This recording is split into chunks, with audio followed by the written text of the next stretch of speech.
Welcome to the very first episode ng aming YouTube channel.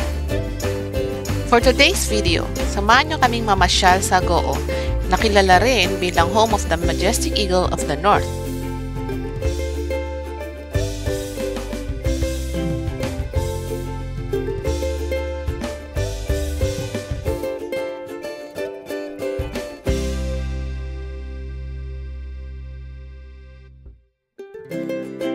Pero bago yan, dadaan muna tayo sa Paringao Satellite Market para bumili ng masarap na tuna kilawin.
So habang nasa biyahe nga tayo, gusto ko lang mag-share ng konting kwento.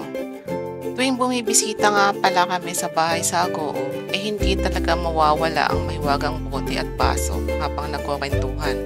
Pero si Daddy Denden at Papa Nards lang ha. Kaming mga girls purely maritesan lang. Kahit amoy ng alak ayaw kasi ni Mama Francine. Pero guess what? Sa kanya hinanap ni Papa yung bote ng whiskey na nawawala. Ma, baka naman hinalo mo sa kape, cheret. So anyway, sana magustuhan ni Papa ang dala namin ngayon. Tara, let's!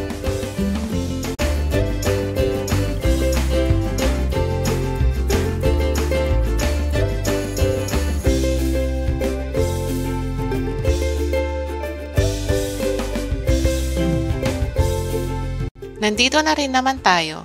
Stop over na rin tayo dito sa isa sa mga ipinagmamalaking struktura ng Agoo, ang Eagle of the North.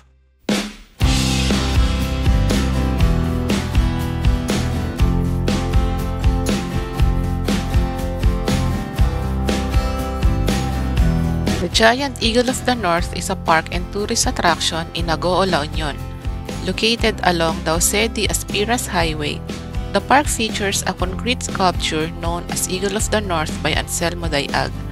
The eagle sculpture is depicted with its wings spread as if it is preparing to take flight and symbolizes the influence of the Marcos family.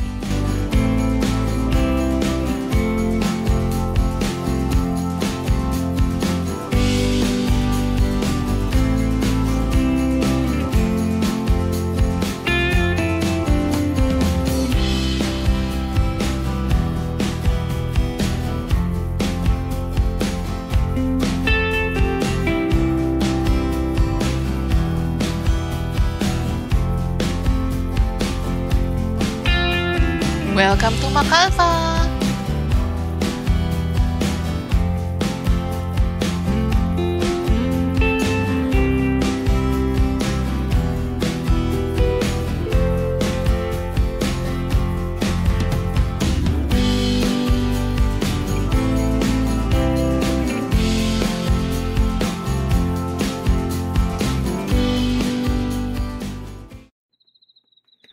Punta naman tayo ngayon sa bukid ni Papa Nards. Katatapos lang pala umulan kaya medyo basa ang lupa. Pero ang ganda na itsura ng paligid, lalo na kapag ganitong katatapos lang umulan. Ang fresh ng amoy ng hangin. Amoy bukid talaga.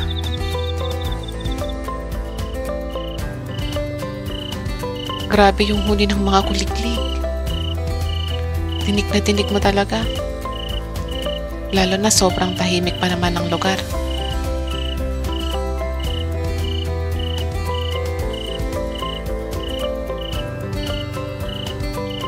Dito nga pala ako lumaki sa gitna ng bukid. Nung maliliit pa kasi kami ng kuya ko, diyan itinayo ni Papa yung bahay namin. Dito kami nanguhuli ng palaka at nakikipaghabulan sa mga tipaklong. Pero nung nagsimula na kaming mag-aral, lumipat na kami sa mas malapit sa kalsada. Madalas kasi kaming nadudulas at napuputikan pag pumapasok sa school, lalo na kapag tag-ulan. Pilapil lang tong daanan namin, kaya puro putik na rin tsinelas namin pagdating sa school. Pasok pala tayo dito sa Jardín de Bougainvillea ni Papa.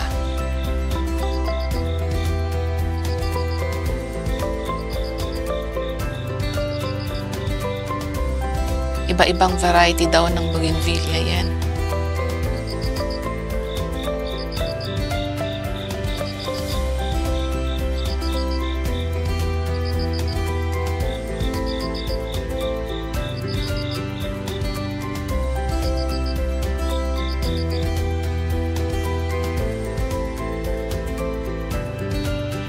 Maraming gulay ang madalas itanim dito ni Papa. Pero hindi siya nakapagtanim ng marami ngayon kasi sobrang init ng panahon. Lately na lang nagsimulang umulan.